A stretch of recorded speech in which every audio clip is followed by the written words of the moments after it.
Guys, Ash here, Shadow Legends. Welcome to the video. We have another champion guide on the way, this time for INGID Twyst-Stgaff, a rare Sylvan Watcher champion that I actually really love. Shout out to Nor the Gamer. Can you do a Nesca Grade Bearer? I actually don't have her yet. A Fire Gun Isabel and an INGID Twyst-Staff, excuse me. Man, those names are a mouthful. Yes, we can do 2 out of the 3 at least for now. Starting with INGID, let's go ahead and take a look at this champion.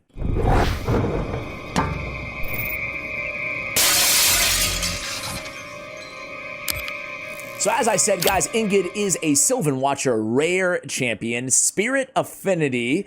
Looks pretty cool, right? He's got the Twisted Staff, right? It's in the name, after all. He has, you know, pretty average base stats for a rare, below average compared to your normal champion. He is a support champion.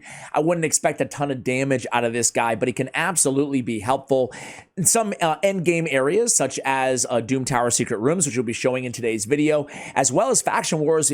Huge helper in the newest faction war out there, Sylvan Watcher's Crypt, and of course we can use him in Centranos, in other areas of the game and kind of the early game as well.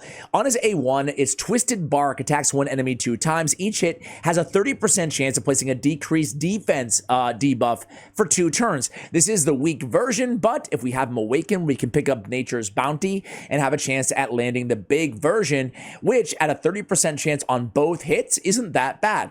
On the A2, it's an AoE, fills this champion's turn meter by 5% for each leech debuff on each enemy on a 3-turn cooldown. So an AoE on a 3-turn, well, he better be bringing the leech on the A3, and in fact he does. Another 3-turn AoE before attacking places an increased accuracy on all allies for 2 turns and has a 75% chance of placing a leech debuff for 2 turns. All right, so not too bad. We have the leech getting placed 75%, 80% with the sniper mastery on the A3. The increased accuracy is the weak version, but it's still really solid to have 25% accuracy. Obviously, that's not going to be based off, you know, your base stats. It's going to be based off after all the gearing and stuff. So there could be a significant extra amount of accuracy. Obviously, that's 50 accuracy for every 200 points on the champion. Not bad. And then we have accuracy in all battles by 30 as well on the aura. I actually use him as an aura lead in some very niche areas of the game, which again I'll show you today in today's video. So overall, is he a game changer? No. But is he a trash rare that's not going to help anybody? Absolutely not. You can even get utility out of this guy just taking him to level 50. I would suggest, if you have the books in your next clan versus clan, to actually use them on him if you think you're going to get utility out of him, because we really love the leech and we love these to have these on a 3-turn cooldown. So I'm going to show you my favorite build on this guy, and we'll do his masteries together as well. We'll do a quick DPS check and see what he can do. So INGID, I thought it was like INGRID initially. It's INGID. There he is. So I do not have any blessings. I don't have him awakened on my account, but again, Nature's Bounty could be the way to go here. Maybe Phantom Touch as well. His attack isn't that, yeah, it's pretty bad. It's pretty, I was going to say, it doesn't scale that poorly. It actually does. He is an attack-based champion, but again, not crazy damage out of this guy. More of a support debuffer.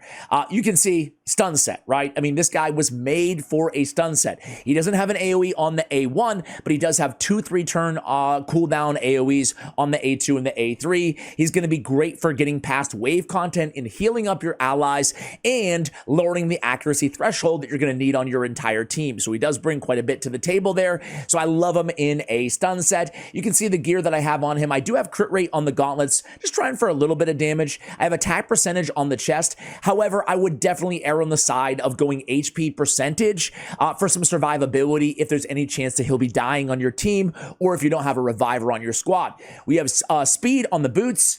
We have accuracy on the banner. We have crit damage on the amulet. Again, don't be afraid to go defense or HP there. And again, we have attack on the ring, trying to get some damage out of this champion, but yet again, don't be afraid to go with survivability there, just in case you need to keep him alive. We have 41k on the HP, 2200 on the defense, 236, 100, 145, and 307 on the accuracy. Stat priorities are going to be survivability, speed, and accuracy. After that, you can start stacking in a little bit of crit rate if you want it. We're going to go... You could go super classic, go crit rate, go crit damage, hug the left-hand side and end with War Master on this champion. That would be kind of min-maxing his damage. But because we have him in a control build in a stun set, I am going to end off with Fearsome Presence. That will give him an extra 5% chance to land a stun on all of his AoE hits, or all of his hits in general. So that's going to take it up to a 23% land rate instead of an 18 out of the artifact set. Keep in mind, the stun off the artifact set does not need accuracy to land. It's no accuracy to resistance checks off of artifact sets. However, we still need accuracy for the debuffs. So for that reason, we're going to get all scrolls here, and we're going to start picking up the accuracy masteries: Swarm Smiter, Charge Focus, and Pinpoint Accuracy. We're going to come down. We do have a basic set and perception on him, but, you know, you're not going to get a ton out of the Lore of Steel, maybe 1 speed if we're lucky. I'm going to go Evil Eye instead. I'm going to go with Sniper to bring the chance of that decreased defense up to a 35% chance on the A1 on each hit. And then I'm going to pick up Master Hexer to extend the duration of the leeches. We'd love to have a 3-turn leeches on the opponents. Not only more, you know, leeches and more healing, but also more turn meter fill off of his A2 ability. Let's go defense. We're going to go with some more survivability, defense, blast proof, resurgent to cleanse some of those debuffs. We're going to go delay death, will be helpful against bosses. And then we're going to come down and go with retribution. Do I want to? No, I'm going to go Cycle of Revenge instead, get some turn meter fill, and then I'm going to come down with Fearsome Presence. Retribution is okay, but I think that we can probably do a little bit better. Of course, we can have a chance of placing a leech on the Harvest of Spare. Even though he brings leech to the table, we're also going to be placing so many stuns that I'm going to go with it anyway, right? Let's double down on leech on this dude, keep everybody healed up with those leeches, the built-in kind of lifesteal mechanic, and get him ensure the more turn meter fill on the A2 again. All right, we'll go Shadow Heal. We'll go with Rejuvenation as well. All right, so that's going to be our total, our final, mastery build on him. Total stats now are going to be, well, we didn't pick up much else. We got a little bit more accuracy at 317. Let's go ahead and try him out in battle, guys. What do you guys think of this champion? Absolutely, like I said, Faction Wars. Actually, while I'm pulling him up in Doom Tower, let's just quickly pull up the area ranking. Shout out to hellhades.com, the best website in the biz. We have an overall rating of, I think they're a little low on this dude. Two. I think that's low. I mean, listen. As I said before, is he, you know, the best rare in the game? Certainly not. But especially because of the faction and faction wars, because of the 2 AoEs, both 3-turn cooldown, because of the increased accuracy, the leech that he brings to the table, I would personally grade him a 3 or even 3.5. They don't give him much in terms of area rankings, but again, dungeon progression, this guy can be really, really solid. Faction wars, he can be tremendously solid.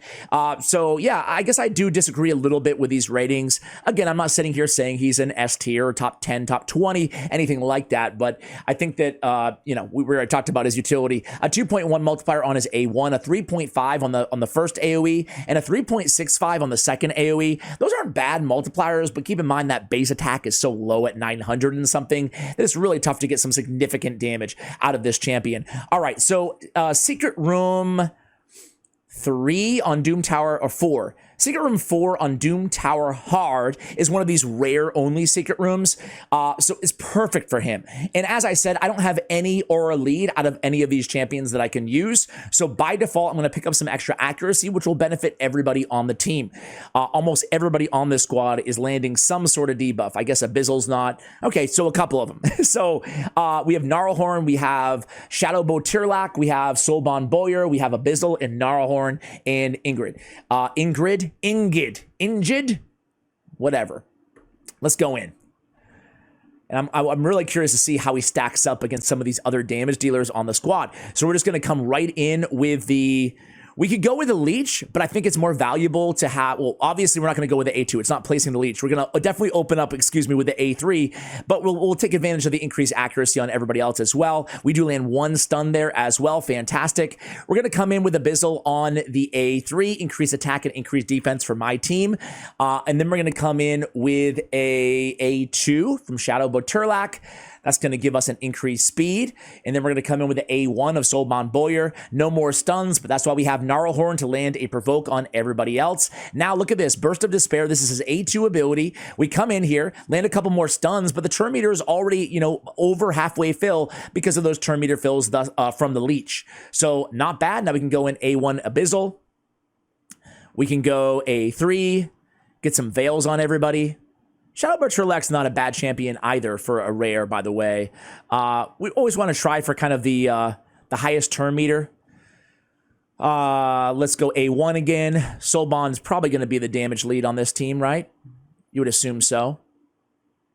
Let's go again with the A1 here on Abyssal. Okay. Okay.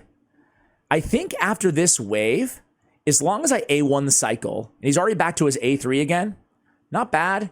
I didn't notice the damage compared to Soulbond, though. I'll pay attention to it next time. I think we might be able to go auto after this wave as long as we A1 cycle this one time. Only one unstunned enemy right now. Things are looking really good. Some people find this sort of strategy, so to speak, if you can even call it a strategy, rather monotonous, but I guess I don't mind it that much.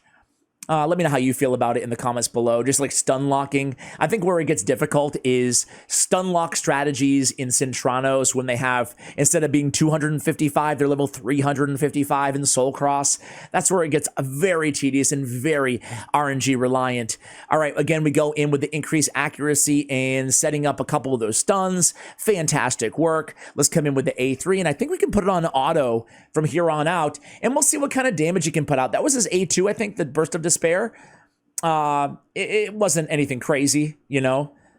We could stack some more attack on him if we wanted to, but really, he's not going to be your main damage carry unless it's a strategy like this where everybody's just kind of lending a hand. But I do recommend building him with 100% crit rate if he's staying alive. Just get a little bit extra damage out of him. Never a bad thing, right?